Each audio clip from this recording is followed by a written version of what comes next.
يهتدون صدق اللہ العظیم۔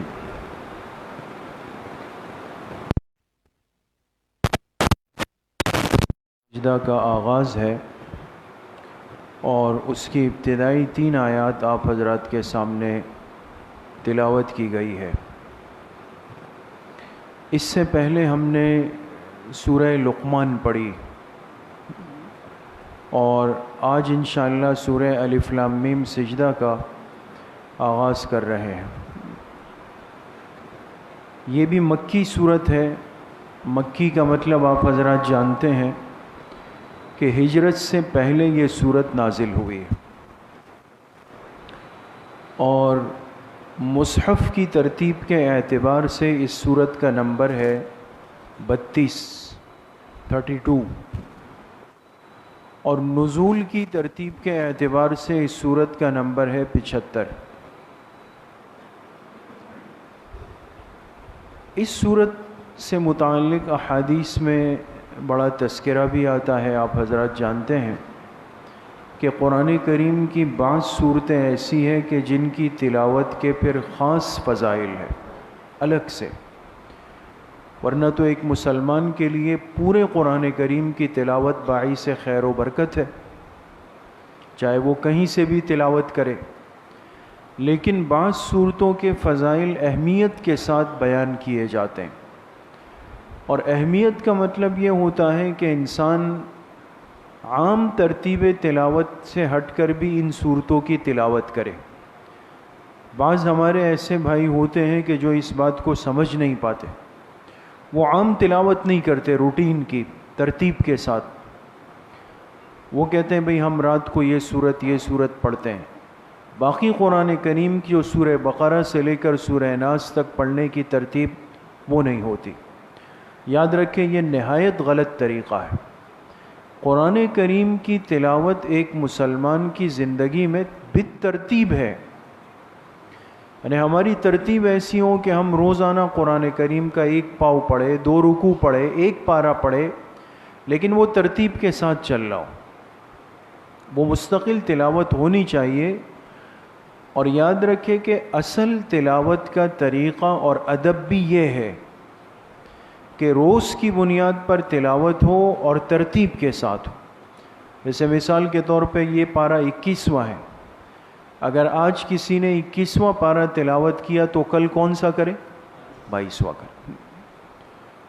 تو یہ ترتیب ہونی چاہیے، لیکن بعض صورتوں کی فضیلت مستقل الگ ہے دوست۔ اس میں آپ جانتے ہیں کہ اس میں سورہ واقعہ ہے، سورہ یاسین شریف ہے، سورہ ملک ہے۔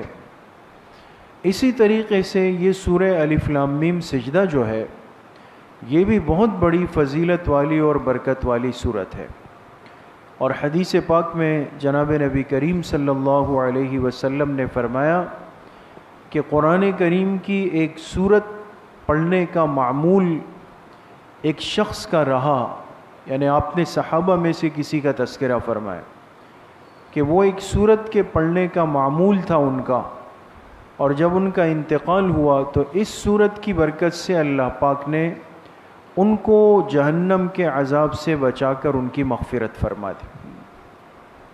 تو جب آپ سے پوچھا گیا تو آپ نے فرمایا کہ وہ سورہ الف لام میم سجدہ ہے۔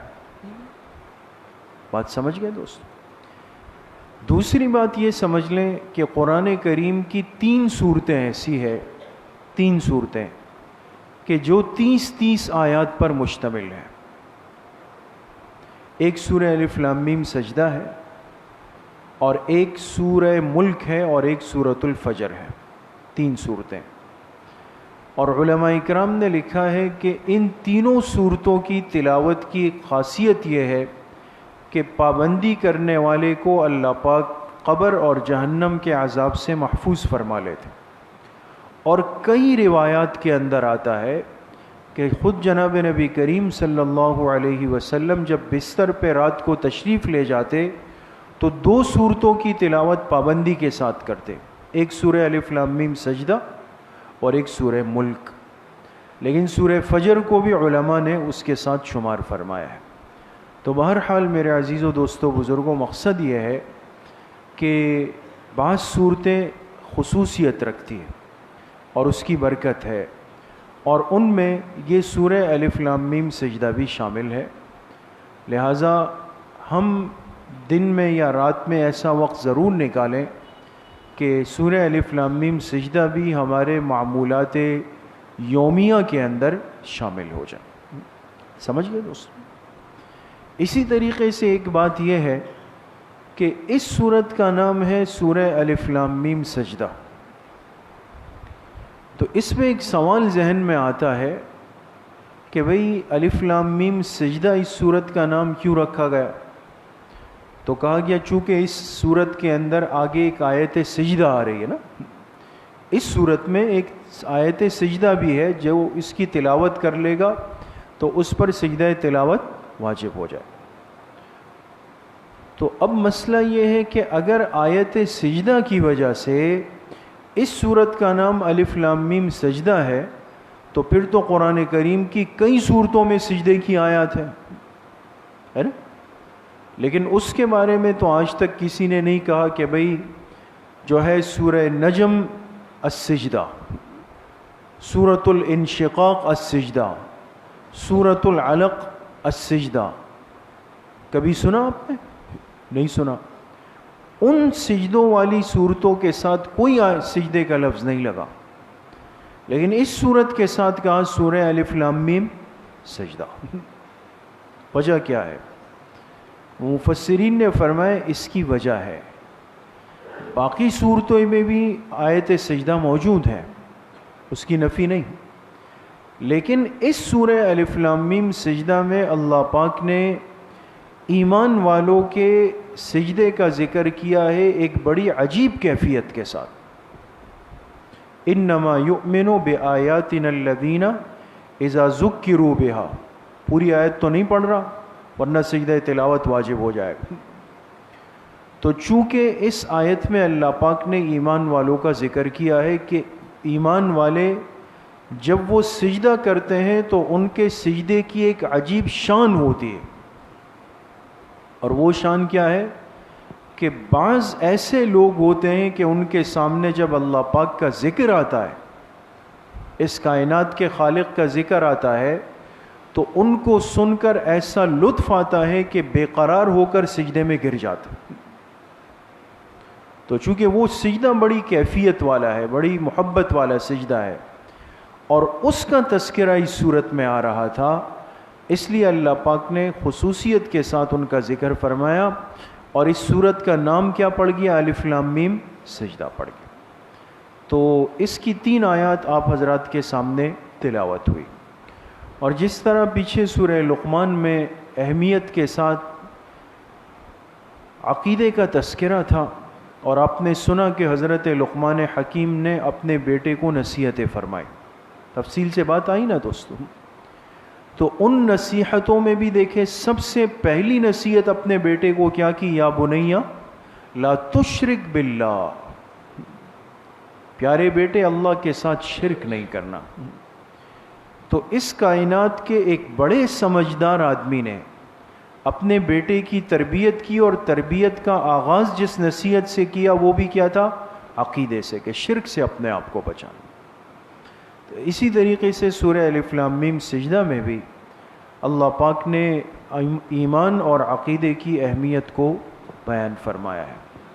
ان آیات کا ترجمہ ہے الف لام میم، یہ تو حروف مقطعات میں سے ہے، اور ہمیشہ یہ بات آپ سے عرض ہوتی ہے کہ اس کا مطلب کیا ہے، تو اللہ اعلم بمرادہ بذالک، کہ حروف مقطعات کی مراد کو، اس کے معنی اور مفہوم کو صرف کون جانتا ہے؟ اللہ پاک جانتے ہیں۔ تو لہٰذا ہم یہ ذمہ داری اور بوجھ اپنے اوپر نہ لیں کہ اس تفصیل اور بحث میں پڑ جائے کہ بھئی حروف مقطعات کا کیا مطلب ہے، ہر حرف کس بات کی طرف اشارہ کر رہا ہے، اس میں کیا راز پوشیدہ ہے۔ یہ ایک مستقل بحث ہے دوستو۔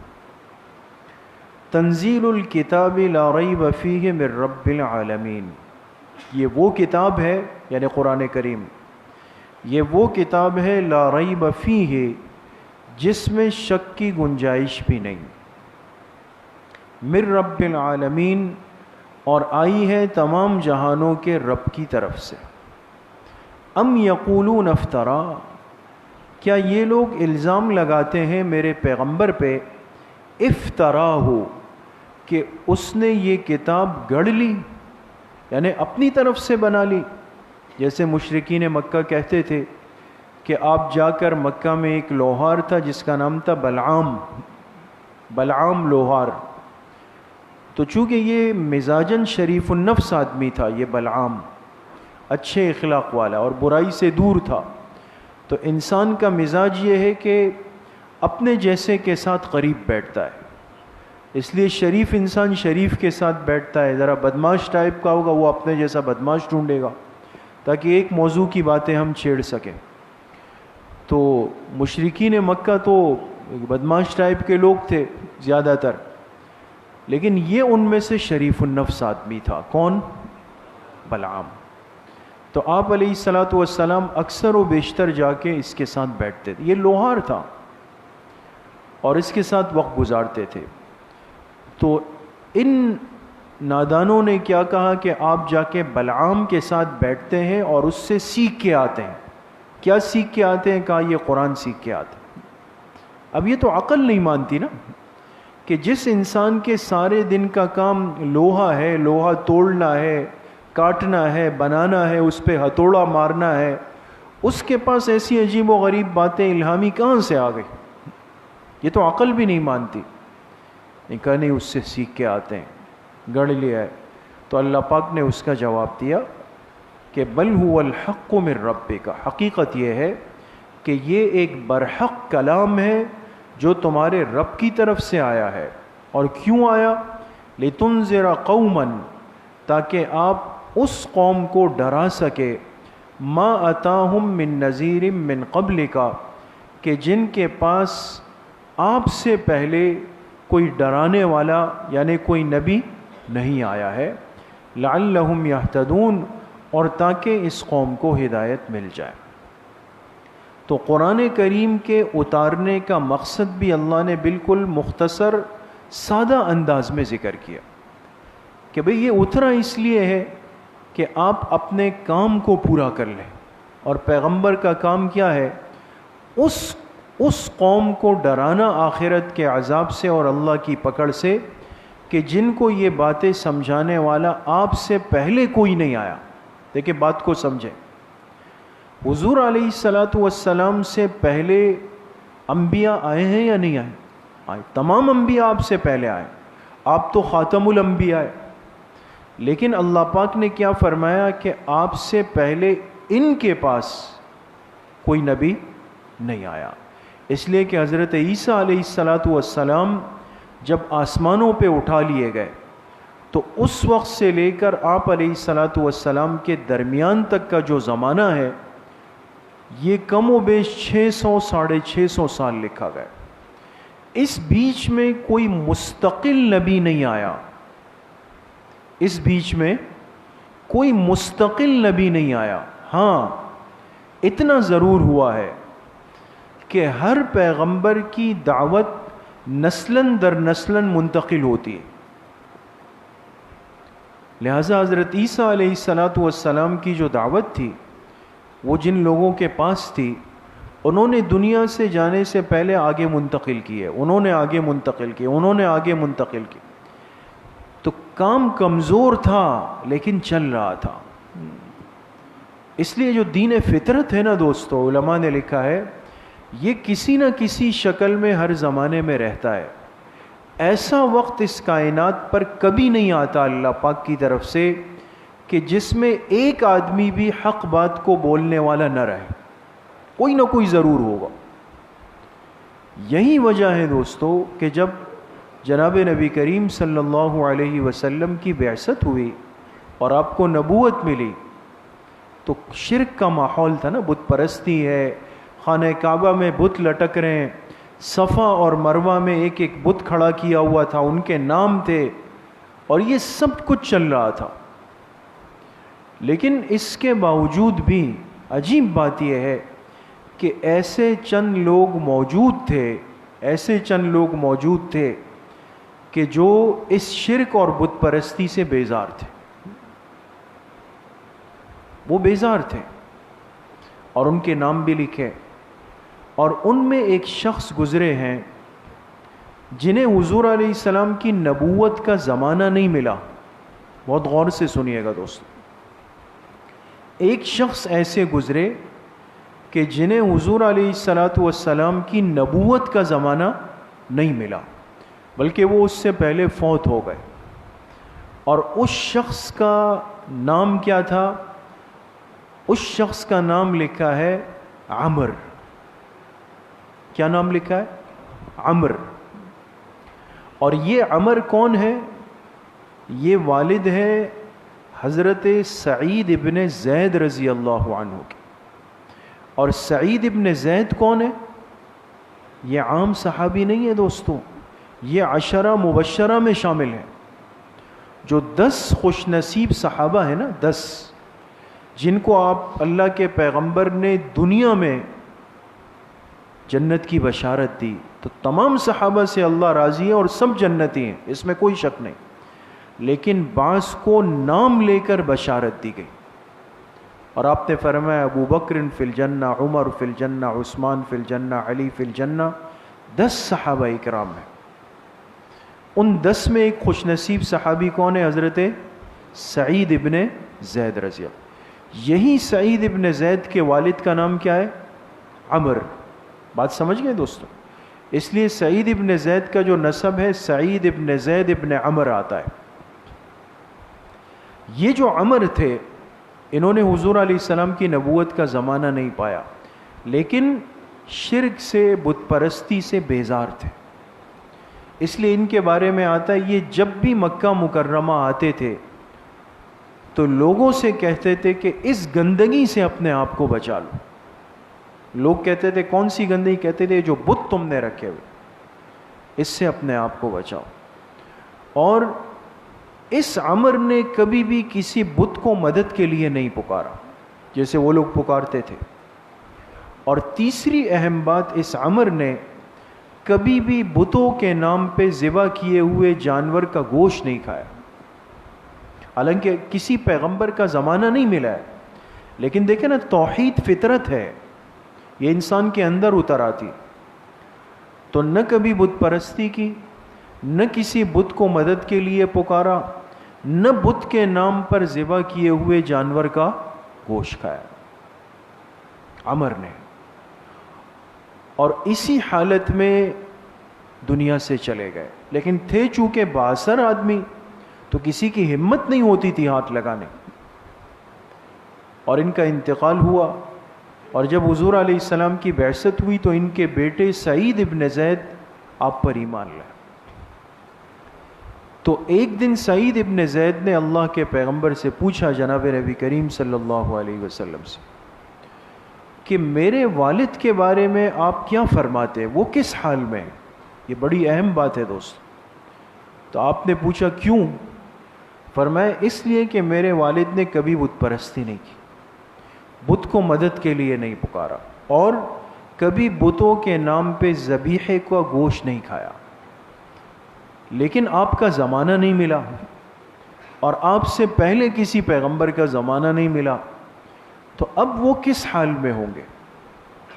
تو حضور علیہ السلام نے کیا جواب ارشاد فرمایا سعید، تمہارے والد عمر، ان کی اللہ پاک نے مغفرت فرما دی. اور پھر فرمایا وہ قیامت کے دن اللہ کے سامنے ایسے اٹھیں گے جیسے ایک امت اٹھے گی، پوری امت کی طرح اٹھیں گے.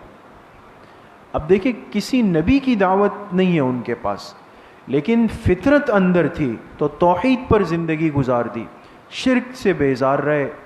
تو اس کیفیت کے ساتھ جو دنیا سے گیا، اللہ کے پیغمبر نے ان کی مغفرت کی بشارت دی، بلکہ یہاں تک فرمایا کہ ایک امت کی طرح بن کر اللہ کے سامنے اٹھیں. تو اس لیے میرے عزیزو، دوستو، بزرگوں، ہماری تو بڑی خوش نصیبی ہے کہ ہمیں اللہ کے آخری پیغمبر کی امت میں حصہ ملا ہے.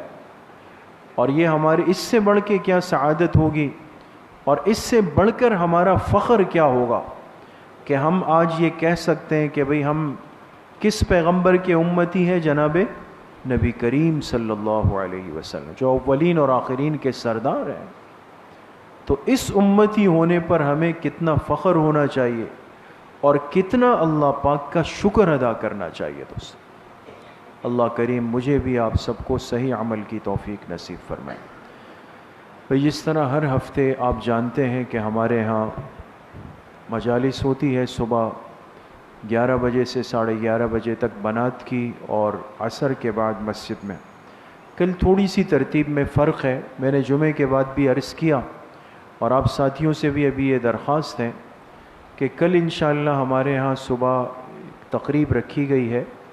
تقریب دعا کی نسبت سے ہے, خدا نخواستہ کوئی رسمی تقریب نہیں ہے, بلکہ انسان جو بھی خیر کا کام کرتا ہے تو حدیث پاک میں آتا ہے کہ وہ برکت اللہ نے اس امت کے بڑوں کے ساتھ رکھی. تو انسان خیر کے کام میں چلتے ہوئے ضروری ہے اس کے لیے کہ یہ بڑوں کا ہاتھ اپنے سر پہ رکھے. اس لیے علماء فرماتے ہیں نا, انسان ایک بیٹری کی طرح ہے, موبائل میں چلتی ہے لیکن ایک وقت آتا ہے کہ چارجنگ کم پڑ جاتی, پھر اس کو آپ کو لگانا پڑتا ہے. تو کار خیر میں چارجنگ کی ضرورت ہوتی ہے. تو اسی وجہ سے انشاءاللہ کل کی تقریب بڑی اہم بھی ہے, بابرکت بھی ہے اور بانسبت بھی ہے. ویلفیئر فاؤنڈیشن آپ جانتے ہیں کہ تھوڑی بہت خدمت کی ترتیب آپ حضرات کے ہاں ہوتی ہے, چل رہی ہے, اور ساتھی ماشاءاللہ اس میں خوب توجہات اور تعاون بھی فرماتے ہیں. خاص طور پہ جو سیلاب کا سلسلہ ہوا اس میں آپ کی اس مسجد سے ماشاءاللہ حیثیت سے بڑھ کے فکر ہوئی. تو چونکہ ایک نظم یہ ہے کہ وہ فاؤنڈیشن کی باقاعدہ ایک افتتاحی مجلس ہو جائے, کافی وقت سے خیال تھا لیکن موقع نہیں مل پا رہا تھا. تو کل انشاءاللہ صبح 9 بجے ترتیب ہوگی. ہمارے کافی حضرات اکابر علماء اکرام اور ذمہ دار لوگ فلاحی اداروں کے حضرات بھی انشاءاللہ تشریف لائیں گے اور بیانات ہوں گے, دعا ہوگی. خصوصاً ہمارے شیخ و مرشد اور مسکین پور شریف کے سجادہ نشین حضرت اقدس حضرت مولانا پیر سید محمد شاہ صاحب نقشبندی دامت برکاتہم جو ہمیشہ آتے ہیں تشریف لاتے ہیں, حضرت بھی انشاءاللہ تشریف لائیں گے اور بھی انشاءاللہ اکابر آئیں گے. تمام حضرات سے درخواست ہے کہ میزبان بن کے تشریف لائیں. ایک تو مہمان ہوتا ہے نا, مہمان کو دعوت دی جاتی ہے, بار بار یاد دہانی ہوتی ہے, اس کی منتیں ہوتی ہیں. تو میرے خیال میں تو ہم سب مہمان ہیں یا میزبان ہیں؟ میزبان ہیں. آپ سب میزبان ہیں اور یہ ہم سب کا اجتماعی کام ہے, سب کی اجتماعی مسجد ہے, ہر کام کی فکر مل جل کر کریں گے. تو اس لیے تمام ساتھیوں سے درخواست ہے کہ تھوڑا سا وقت نکالیں. اس بات کا احساس تو ہے کہ صبح کا وقت تقریباً احباب کے آرام کا ہوتا ہے زیادہ تر, تو آرام تو پہلے بھی بہت کیا, انشاءاللہ آگے بھی کریں گے. اور اصل آرام تو انشاءاللہ جنت میں انشاءاللہ نا, اصل تو وہاں کریں گے اللہ کے فضل و کرم سے. لیکن تھوڑا سا وقت آپ حضرات ضرور نکالیں گے. 9 بجے تشریف لائیں, 2-2.5 گھنٹے کی انشاءاللہ مجلس ہوگی, بہت بابرکت مجلس ہوگی, کوئی ساتھی اس کو ضائع نہ فرمائے. اسی طرح مستورات میں بھی تقریب ہے, وہاں بھی نظم ہوگا, گھروں کی مستورات کو بھی لائیں اور دعاؤں کا اہتمام بھی فرمائیں. اللہ کریم مجھے بھی آپ سب کو صحیح عمل کی توفیق نصیب فرمائے.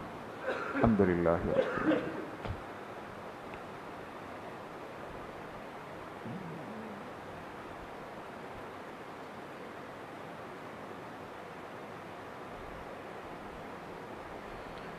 وصلی اللہ وسلم علی نبینا محمد وآلہ واصحابہ اجمعین برحمتک.